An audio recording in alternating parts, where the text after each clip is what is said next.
Durante la primera mitad del mes de agosto, el grupo apostólico estableció su cuartel general en las ciudades griegas de Arkelés y Fasaelis, donde por primera vez enseñaban casi exclusivamente a grupos de gentiles, griegos, romanos y sirios, ya que vivían pocos judíos en estas dos ciudades griegas. En sus encuentros con estos ciudadanos romanos, los apóstoles se enfrentaron con nuevas dificultades en la proclamación del mensaje del reino venidero y oyeron nuevas objeciones a las enseñanzas de Jesús. En una de las muchas conversaciones nocturnas con sus apóstoles, Jesús escuchó atentamente estas objeciones al Evangelio del Reino, mientras los 12 relataban sus experiencias de labor personal. Una pregunta de Felipe ilustró claramente sus dificultades. Dijo Felipe: «Maestro, estos griegos y romanos toman nuestro mensaje con cierta ligereza, pues dicen que estas enseñanzas son solo adecuadas para los débiles y los esclavos. Afirman que la religión de los paganos es superior a nuestras enseñanzas porque inspira a la formación de un carácter fuerte, robusto y agresivo.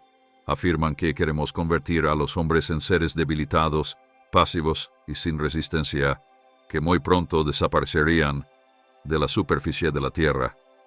A ti te aprecian, maestro, y admiten libremente que tus enseñanzas son celestiales y ideales, pero a nosotros no nos toman en serio.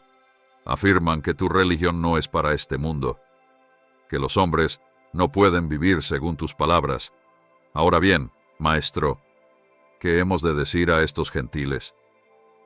Después de escuchar Jesús objeciones similares al Evangelio del Reino presentadas por Tomás, Nataniel, Simón el Celote y Mateo, les dijo a los 12, «He venido a este mundo para hacer la voluntad de mi Padre y para revelar su carácter amante a toda la humanidad.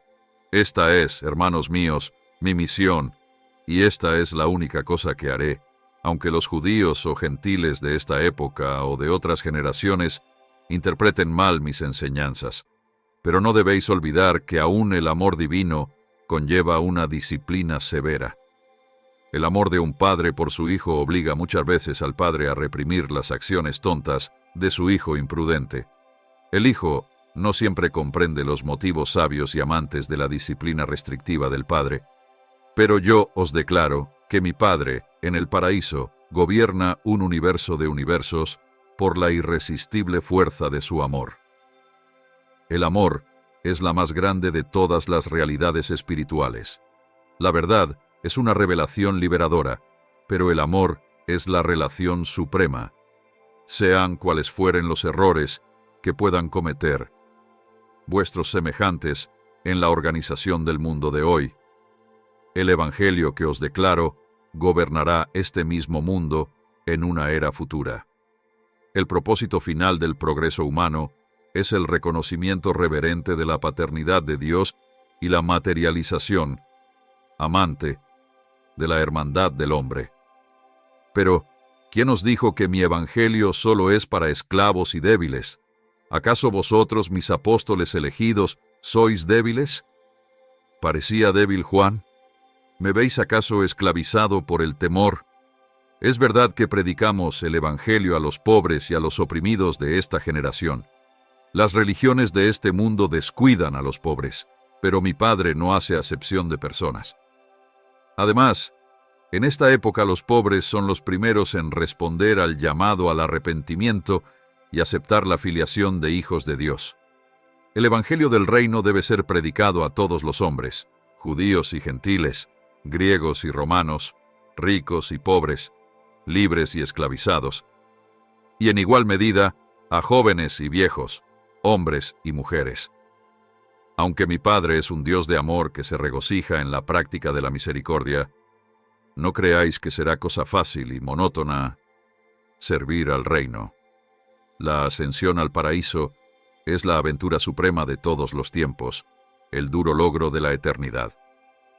El servicio del reino sobre la tierra requerirá toda la virilidad valerosa que podáis reunir vosotros y vuestros asociados.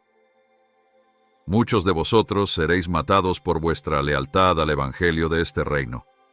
Es fácil morir en el frente de batalla física, cuando la presencia de vuestros compañeros de lucha fortalece la valentía. Pero se necesita una forma más elevada y profunda de valentía y devoción humanas para dar la vida a solas y con serenidad, por el amor de una verdad albergada en vuestro corazón mortal. Puede que hoy se burlen los incrédulos porque predicáis un evangelio de no resistencia y vivís una vida sin violencia. Pero vosotros sois los primeros voluntarios de una larga línea de creyentes sinceros en este evangelio del reino, que sorprenderán a toda la humanidad por su devoción heroica a estas enseñanzas. Nunca ningún ejército en el mundo ha demostrado nunca más coraje y valor que el que manifestaréis vosotros y vuestros leales sucesores cuando salgáis al mundo para proclamar la buena nueva, la paternidad de Dios y la hermandad de los hombres. La valentía física es la forma más baja de coraje. La valentía de la mente es un tipo más alto de coraje humano, pero el más elevado y supremo consiste en la lealtad sin compromiso a las convicciones esclarecidas de las realidades profundas del espíritu.